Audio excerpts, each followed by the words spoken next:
एक बार माता पार्वती जी भगवान शंकर के साथ में भ्रमण करती करती काशी प्रदेश पहुंचे।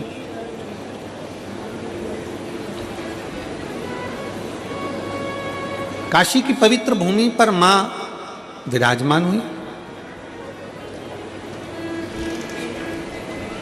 गंगा की धार को देखा,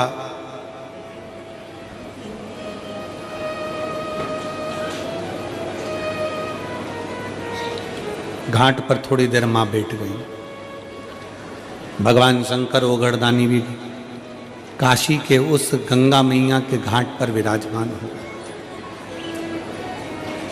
थोड़ी देर होने के बाद में माता पार्वती जी जब देखती हैं कि काशी के इस पवित्र घाट पर कितने कितने जीव, छोटे से छोटा जलचर, थलचर, वायुचर, एक छोटी सी इल्ली भी माता पार्वती जी देखती हैं कि पानी में एक छोटा सा जीव भी अगर बहकर जा रहा है तो कुछ देर में वो जीव देवलोक को चले जाता है। कुंडल पहनता, सुंदर स्वरूप धारण करता, सुंदर आभूषण धारण करता, सुंदर वस्त्र धारण करता और अपने धाम को जा रहा है।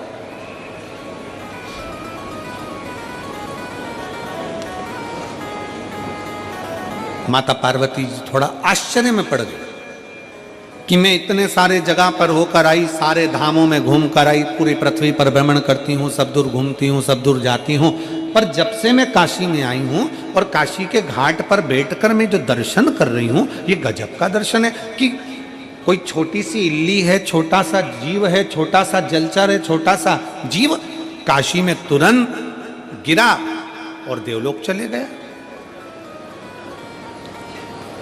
समझ में नहीं आ रहा ये पार्वती जी को कुछ लीला।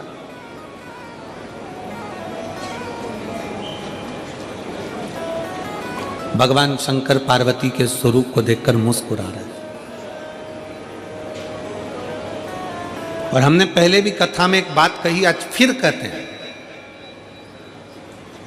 पत्नी के प्रश्न का उत्तर हमेशा पति को मुस्कुराकर देना चाहिए, तो घर में कभी क्लेश होगा ही नहीं।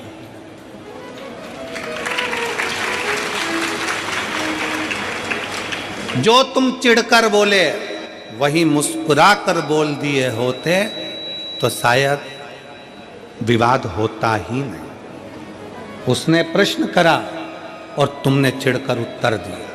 क्रोध में चिढ़कर उत्तर तो दोगे ना।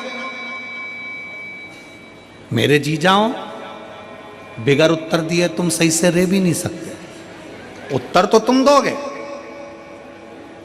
पर इतना सा निवेदन है मेरे जीजाओं से कि अगर कोई प्रश्न जीजी ने करा है तो उसका उत्तर तो देना है। भले लेट दोगे, बाद में समझाओगे, लड़ाई होने के बाद नॉर्मल होकर उत्तर दोगे, कैसे भी दोगे, पर उत्तर तो तुम दोगे।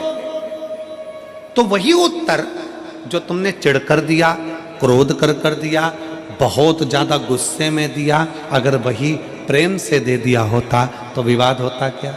जम के तो बोलो जरा। प्रेम से बोलो, स्नेहवश उत्तर दीजिए।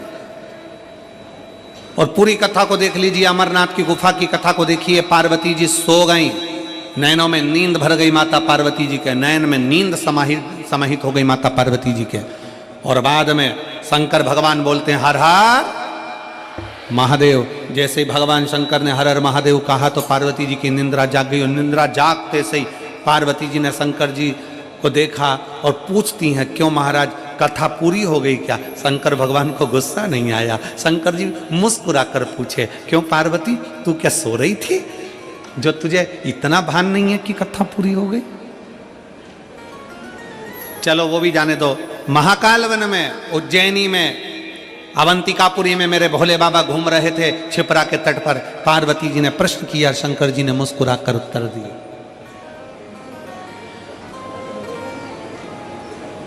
अगर एक अच्छा गृहस्थी, घर में रहने वाला एक पति पत्नी अगर सही तरीके से शंकर और पार्वती के जीवन को देख लेना तो कभी घर में लड़ाई ना हो। जितने प्रश्न होते थे,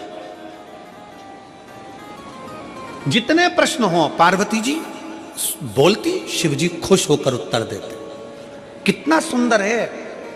कंठ में जहर, सिर पे गंगा, कि दुकान पर तुम्हारे कंठ में कितना भी जहर हो, फैक्ट्री पर तुम्हारे कंठ में कितना भी जहर हो, संसार में कितना भी तुम विष पी रहे हो, कितना भी लोग तुम्हें अपशब्द कर रहे हो, कितना भी ताना दे रहे हो, कितनी भी कठिनता की जिंदगी जी रहे हो, शिव महापुराण की कथा कहती है पर घर के अंदर आना तो सिर पे गंगा लेकर आना, अपने भेजे को ठंडा कर कर आना, अपने भेजे को ठंडा कर कर आओ।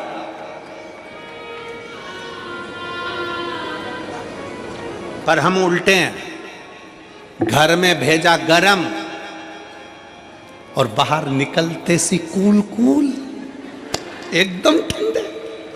तो फिर पत्नी को थोड़ा टेंशन तो होता है, तुम घर में इतना गुस्सा करते हो और बाहर तो तुम्हारी आवाज नहीं निकलती, बाहर तो इतने प्रेम से बात करते हो, हाँ भाभी जी, हाँ भैया जी, हाँ काका जी, हाँ बुआ जी, हाँ फूफा जी, तो उसको तो चिंता लगेगी। फिर वो भी सोचती है कि कोई ना कोई बात जरूर है।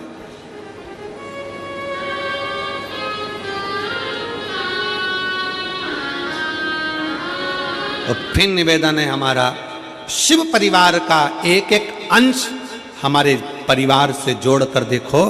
शंकर भगवान मस्तक पर गंगा लेकर चलते हैं, मतलब अपने भेजे को ठंडा रखो जब घर में रहो। शंकर भगवान अपने पूरे परिवार के साथ दिखते हैं। बोलो शंकर जी का फोटो देखना, शिव जी के इधर गणेश जी हैं, कार्तिकेय जी हैं, सुख सुंदरी है, पार्वती जी हैं। शिव महापुराण की कथा कहती है घर में जितनी देर रहो अपने बच्चों के साथ थोड़ी हंस बोल कर जिंदगी निकालो, बुढ़ापा आएगा तो ये बच्चे करीब में दिखेंगे। जो अपने बच्चों को बाल्यावस्था में भी दूर कर देता है, जो अपने बच्चों को दूर दूर रखता है, वो बच्चे फिर बुढ़ापे में नजदीक में नहीं आते, वो दूर रहना ही पसंद करते हैं और तुम्हें वृद्धाश्रम में भेज देते हैं। नजदीक लेकर आओ। हम बच्चों के नजदीक कब आते हैं? जब उसको डांटना होता है। पिताजी अपना फर्ज अदा करते हैं। ऐसा दुआना, ऐसा चनकटा दिया नहीं तो मुंडा इधर का उधर हो जाएगा। क्यों रे, तू वहां घूम रहा था?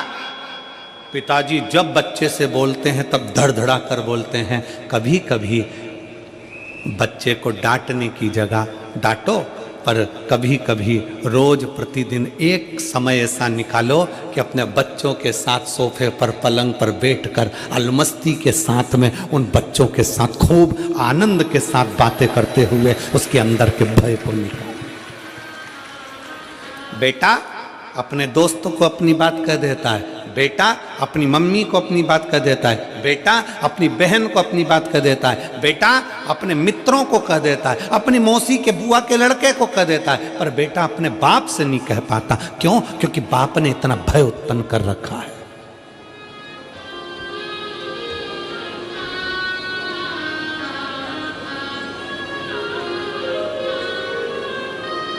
भय उत्पन्न कर दिया। कुछ समय निकालिए बच्चों के साथ में रहकर अलमस्त जीवन जीने के लिए। भगवान शंकर की कथा कहती है गणेश जी उनकी गोदी में है, पार्वती कार्तिकेय उनकी गोदी में है, सांप उनके गले में है, गंगा उनके मस्तक पर है, पार्वती जी नजदीक में है, और चेहरे की स्माइल, मेरे शंकर भगवान के चेहरे की प्रसन्नता देखना कि कितनी प्रसन्नता। परंतु यहाँ उल्टा है, परिवार वाले अगर साथ में होते हैं तो पति की स्माइल खत्म हो जाती है। स्माइल समाप्त।